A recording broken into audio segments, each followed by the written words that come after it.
It's almost hard to believe that it's here at this point, but here it is, the HTC One M8.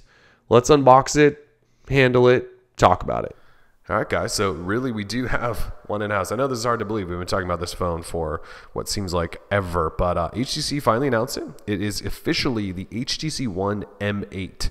That's M8 in parentheses. That's the code name for the phone. So it's kind of odd to see them make the official name include the code name.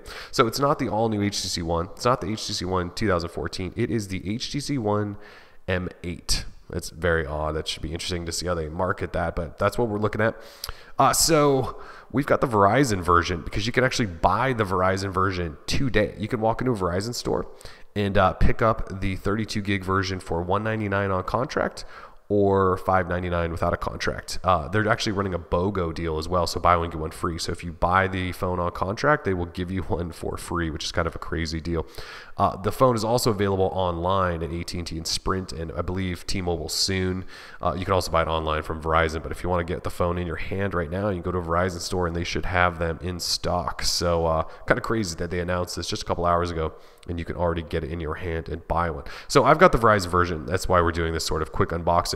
Tim's got the AT&T version out in New York, and we'll have more coverage of that one later as well, but just wanted to get this one on video and show you guys what's going on. So quick unboxing, quick overview, and then we'll dive into some more in-depth stuff. So in terms of box, here you go, HTC One from Verizon. You guys have seen this because it's been leaked all over the place. There's some spec stuff on there, which we'll get to in a second. So HTC logo right there in the middle. And first thing you'll notice is this card for HTC Advantage, which is their sort of benefit package that comes with buying a phone. One of the things is if you drop your phone and crack the screen within the first 6 months, they will replace the screen for free. They also give you 50 gigabytes of online storage, and then I believe they guarantee that your phone will get updates for 2 years, which is kind of nice. In the box, you get some headphones. So there are a pair of earbuds, USB cable, and then a massive, we're talking massive power adapter. Interesting. You also then have a SIM tool, also that should open the micro SD slot, though I haven't tried that yet. Inside here is guides from Verizon, which you guys don't need to see. So let's slide all that stuff out the way. Let's talk about this guy. So finally in hand, right? I will say the moment you pick this phone up, you are going to say, wow, this is the nicest phone I have ever held in my hand. And I'm not trying to exaggerate. I've only had the phone for an hour or so, a couple hours, and it's sort of new and it feels fresh and refreshing and it's shiny and all that stuff. But really, when you hold this phone, and the original HTC One felt a lot like this. This one feels a lot better in my opinion. HTC really took this sort of all metal design, premium design, and just stepped it up a notch. So it really sort of folds over this edge right here to create this sort of soft, pillowy feel once in hand. And I know, metal, how pillowy can metal feel, but when you hold it in hand, there's no edges whatsoever. It's just rounded and soft to the touch. It's also really soft just to touch and rub your finger around. It feels great. Again, though, you'll hold this in your hand and you'll go, wow, this thing is unbelievable feeling and looking too. I mean, this is a beautiful phone. With that said, it is big. It's a pretty big phone. So the original HTC One was too big personally for me. I just don't like phones that I have to do a little shimmy to get up to the notification bar. And by no means do I have tiny hands. I also don't have extra large or somewhere in the middle. This phone, it's a little bit bigger than the original, so you're gonna have to do a little shimmy if you want to get up there. But we'll deal with that and see if that's going to be an issue or not. So far though, really liking just holding the phone, using the camera, all of that stuff. So yeah, if you're thinking about this phone, I would stop by a Verizon store and just get your hands on it and see what you think about it. Let's talk quick tour specs. So on the backside, for ultra pixel camera, pretty much the same camera they had in that last year's HTC One, though I'd imagine they fine-tuned it quite a bit. And then they've also added this secondary depth sensor. So when you take photos, you can refocus them after the fact and do some sort of 3D effects and things like that. So this is HTC's Duo camera, is the official title there. So 2 cameras. So 4 ultra pixel and then a depth sensor. Then you have dual flash. Big old ugly Verizon and LTE logos down there. There's your HTC logo. On the bottom, and probably one of my favorite things that you'll hear me talk about far too often, headphone jack down at the bottom right next to the micro USB port. So for me, I'm in my car, plug in USB power, and I plug it into my stereo. And there we go. 2 cords at the bottom. I don't have one bottom, one up top yet. I mean, I've gone through this a ton of times. You guys know what I'm talking about. Up top, you have a giant IR blaster with a power switch. On the side over here, you are looking at, and I haven't actually opened this yet, so apologies for not exactly knowing, but this side's either the SIM or the micro SD. And then on the other side, same deal. I would imagine this side is the micro SIM and this side is the micro SD, but I will have to confirm that for you. I apologize for that. I haven't opened it up yet, so I'm not really sure. Then you have a volume rocker on this side. So that's sort of a quick tour. On the front, 5 megapixel wide angle image sensor up top. So some great selfies, I'd imagine, right? You have dual boom sound speakers, top and bottom. And you'll notice the capacitive buttons that were on the original one are gone because you actually have on-screen buttons, which is actually pretty awesome. So again, the device in hand feels incredible. It is a little big, but it really feels like you're holding like a Ferrari of phones. I mean, it's luxurious. It really is. All right, so let's fire it up here. See what we've got. So Sense 6.0 and KitKat Android 4.4.2. So if you've used HTC One, you will be familiar with Sense 6. It's not that much different, although you can see Blinkfeed has sort of been updated a little bit. Looks nicer, prettier, I would say. So Blinkfeed is accessible from a swipe from the left to the right. You can go this way and access other pages. You can pinch and decide what you want to be your home screen, all that stuff. We'll have more on that later.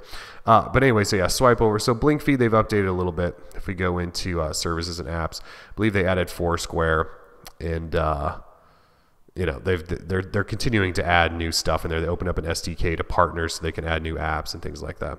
So Blinkfeed, if you guys aren't familiar with Blinkfeed, it's essentially their news and social media aggregator that they want to make available to you, so you don't need to use anybody else's social news and media aggregator. I actually like it. A lot of people don't. If we jump into the app drawer, again, this looks familiar. Actually, the first time you boot it up, it will come in 3x4, so it'll look weird like this, and it's vertical scrolling. You can change that. Don't forget grid size. And there you go. You also might want to sort it alphabetically because it's initially sorted all sorts of weird. But so this looks familiar. Sense hasn't changed all that much. They've just refined some of the apps and things like that. That's what a folder looks like. Swipe down notification bar. You can see all the quick toggles in here. You can edit some of these out.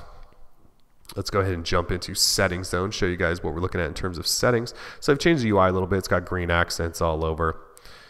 And we'll just slowly scroll through. Display and gestures, we'll get to that in just a little bit here.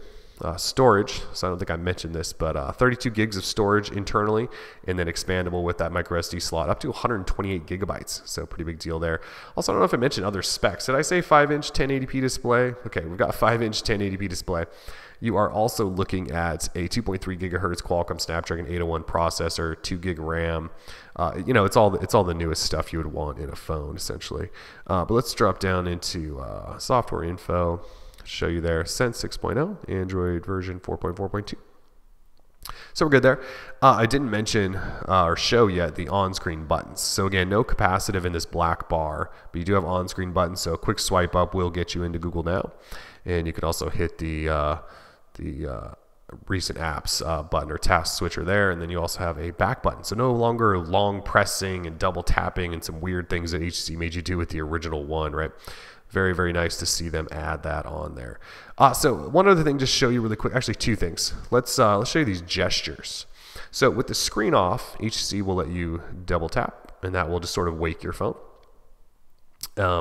If you swipe to the left, that will actually unlock and get you into your your apps pages or your home screen.